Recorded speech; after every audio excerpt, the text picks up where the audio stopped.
Welcome back, everyone. We are on chapter 7 of The Bridge to Terabithia. It is on page 97.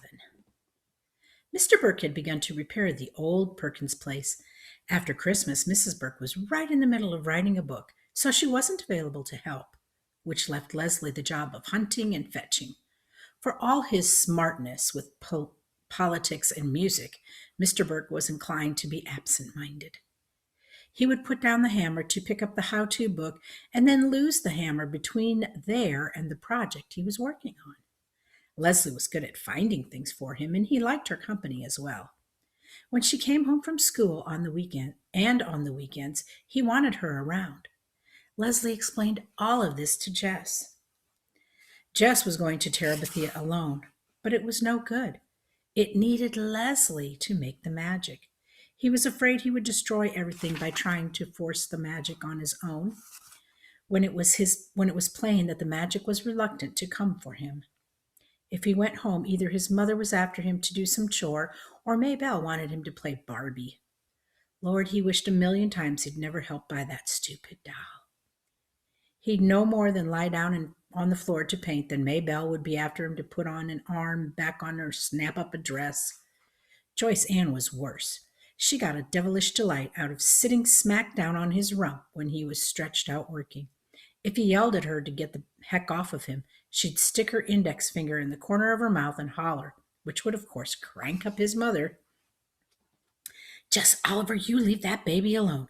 What you mean lying there in the middle of the floor doing nothing anyway? Didn't I tell you I could cook supper before you chopped wood up for the stove?" Sometimes he would sneak down to the old Perkins place and find Prince Terrian crying out on the porch where Mr. Burke had exiled him. You couldn't blame the man.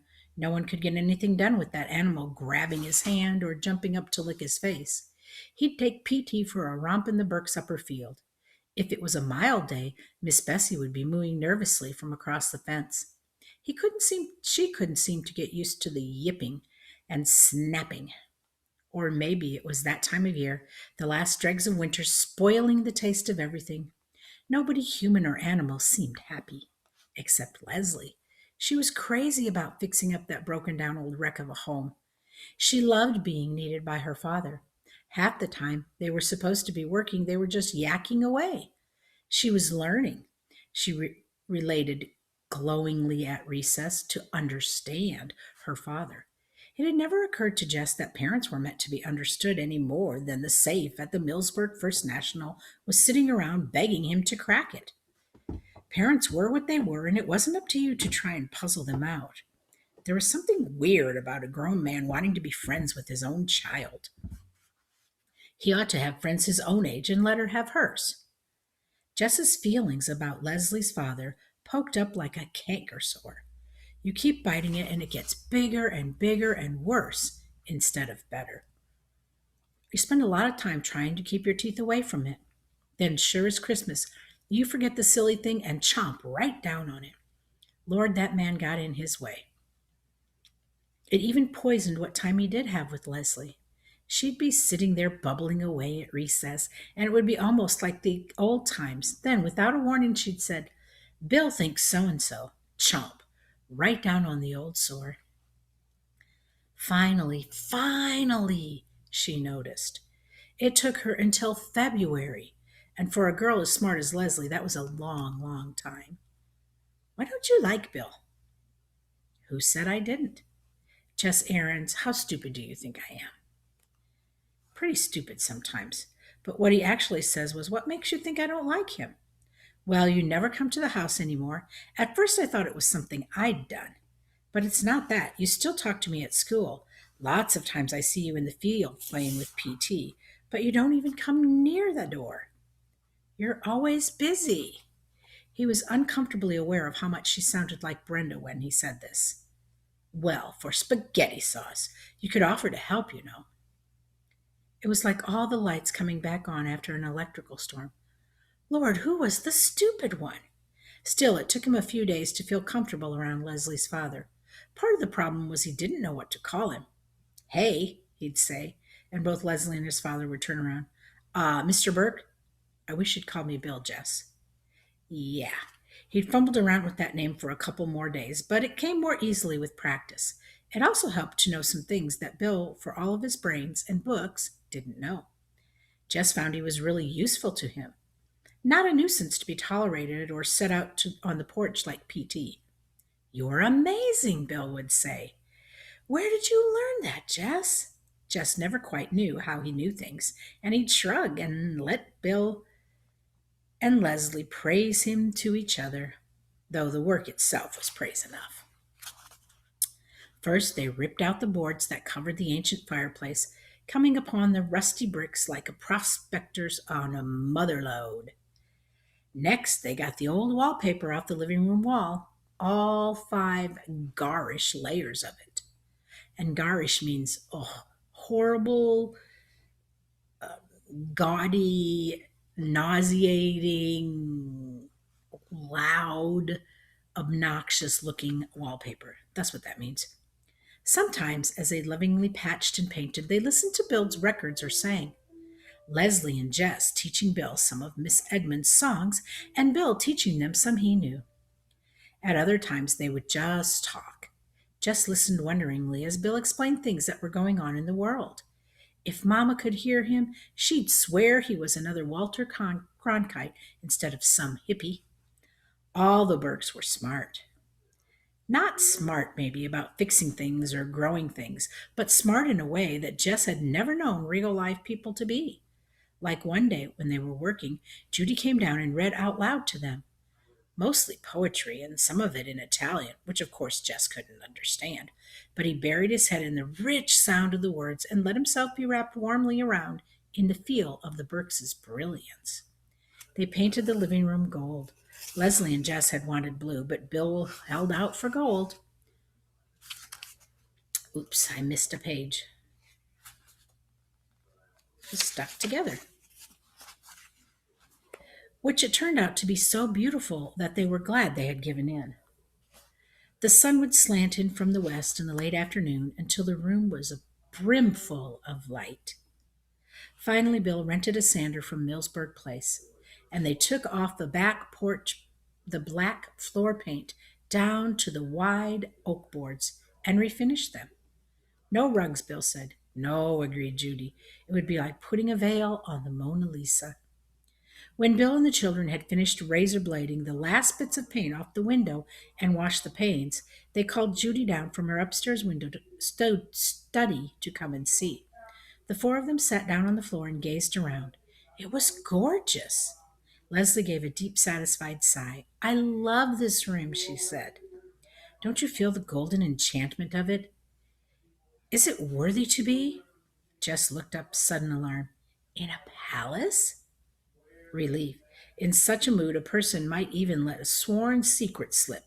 But she hadn't, not even to Bill and Judy, and he knew how she felt about her parents. She must have seen his anxiety because she winked at him across Bill and Judy, just as she sometimes winked at Maybelle over Joyce Ann's head. Terabithia was still just for the 2 of them. The next afternoon they called PT and headed for Terabithia. It had been more than a month since they had been there together, and as they neared the creek bed they slowed down. Jess wasn't sure he still remembered how to be a king. "We've been away for many years," Leslie was whispering. "How do you suppose the kingdom has fared in our absence?" "Where have we been?" "Conquering the hostile savages on our northern borders," she answered. But the lines of communication had been broken, and thus we do not have the writings of our beloved homeland for many, many moons. I mean, the tidings. How is that for regular queen talk? Jess wished he could match it.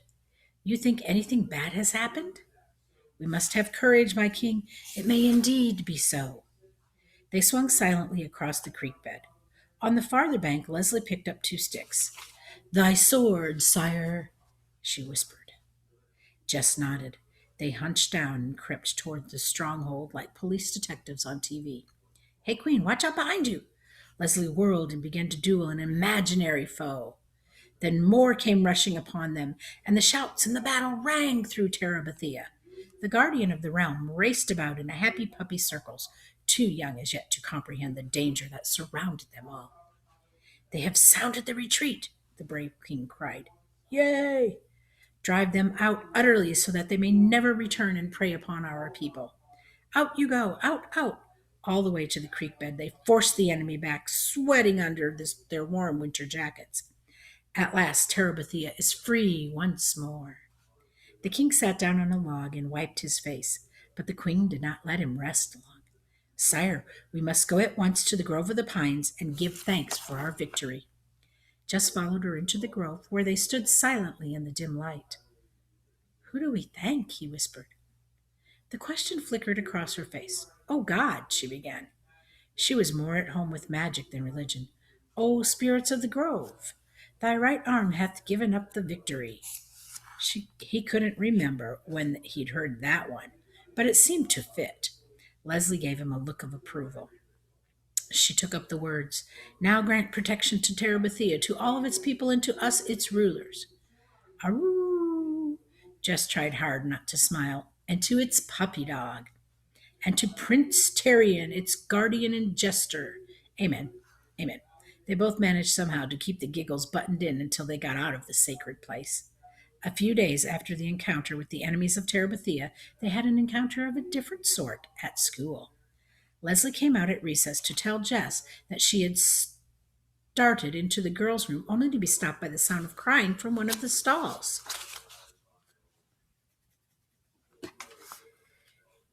She lowered her voice. This sounds crazy, she said, but from the feet, I'm sure it was Janice Avery in there. You're kidding. The picture of Janice Avery crying on the toilet seat was too much for Jess to imagine. Well, she's the only one in school that has Willard Hughes's name crossed out on her sneakers. Besides, the smoke is so thick in there you need a gas mask. Are you sure she was crying? Jess Aarons, I can tell if somebody is crying or not. Lord, what was the matter with him? Janice Avery had given him nothing but trouble, and now he was feeling responsible for her, like one of the Burke's timber wolves or beached whales. She didn't even cry when the kids teased her about Willard after the note. Yeah, I know. He looked at her. Well, he said, what should I do?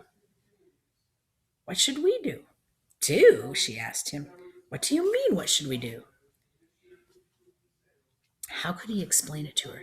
Leslie, if she was an animal predator, we'd be obliged to try and help her. Leslie gave him a funny look. Well, you're the one who's always telling me I gotta care, he said.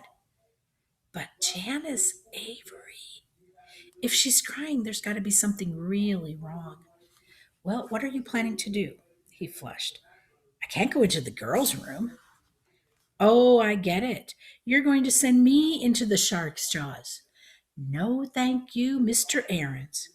Leslie, I swear, I'd go in there if I could. He really thought he would, too. You ain't scared of her, are you, Leslie? He didn't mean it in a daring way. He was just dumbfounded by the idea of Leslie being scared.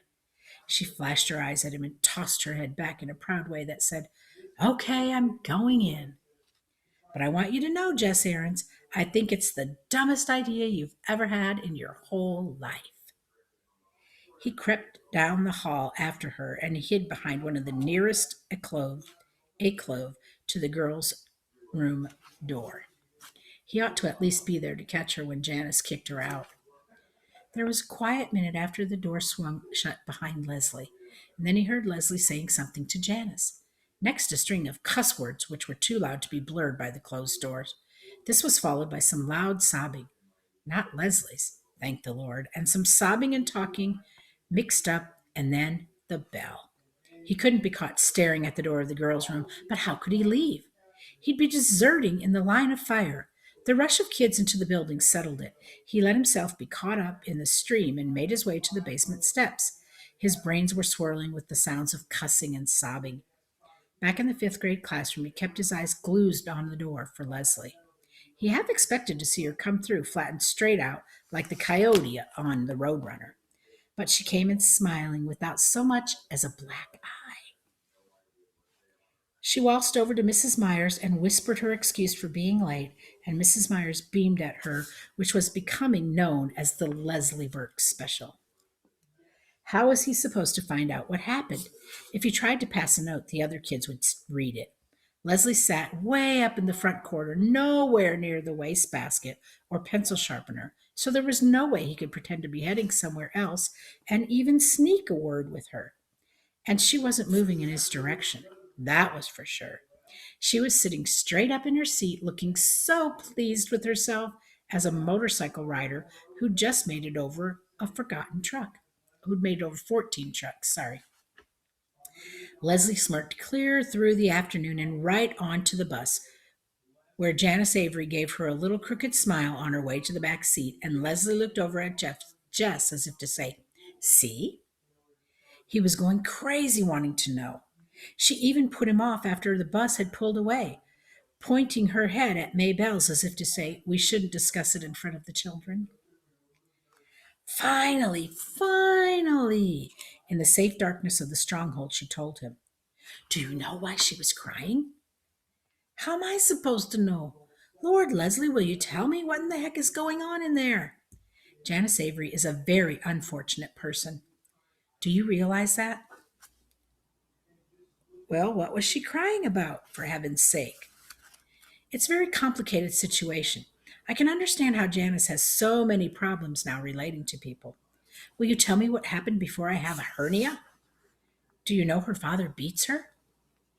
Lots of fathers beat their kids. Will you get us? Lots of kids' fathers beat them. Will you get on with it?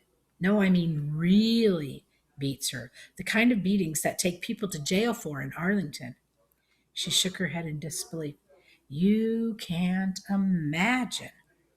Is that what she was crying just because her father beats her? Oh no, she gets beaten up all the time. She wouldn't cry at school about that. Then what was she crying for? Well, Lord Leslie was loving this. She'd string him out forever. Well, today she was so mad at her father that she told her so called friends Wilma and Bobby Sue about it. Yeah.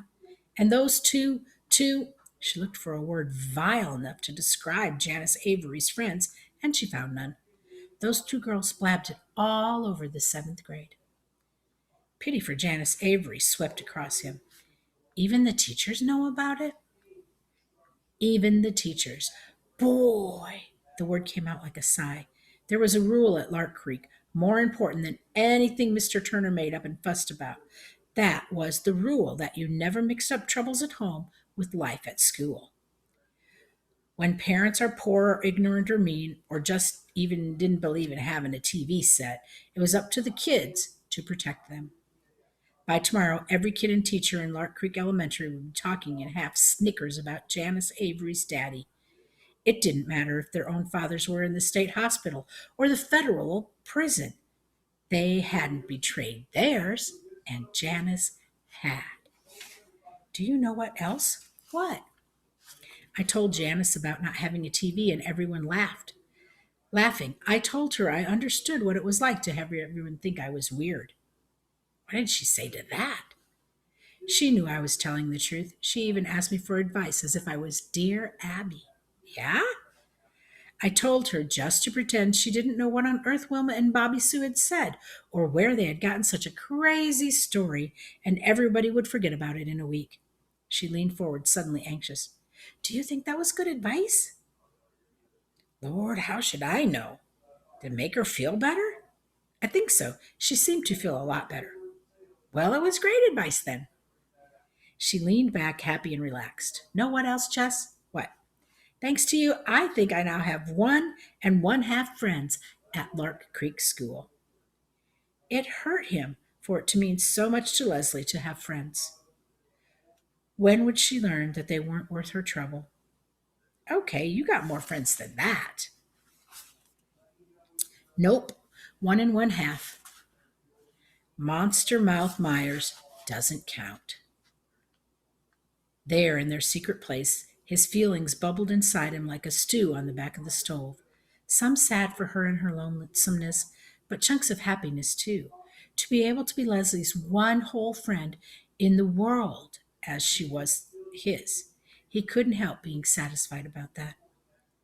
That night, as he started to get into bed, leaving the light off so as not to wake the little girls, he was surprised by Maybelle's shrill little Jess. How come you still awake? Jess, I know where you and Leslie go to hide. What do you mean? I followed you. He was at the bedside in one leap. You ain't supposed to follow me. How come? Her voice was easy. He grabbed her shoulders and made her look him in the face. She blinked in the dim light like a startled chicken. You listen here, Maybelle Aarons, he whispered fiercely.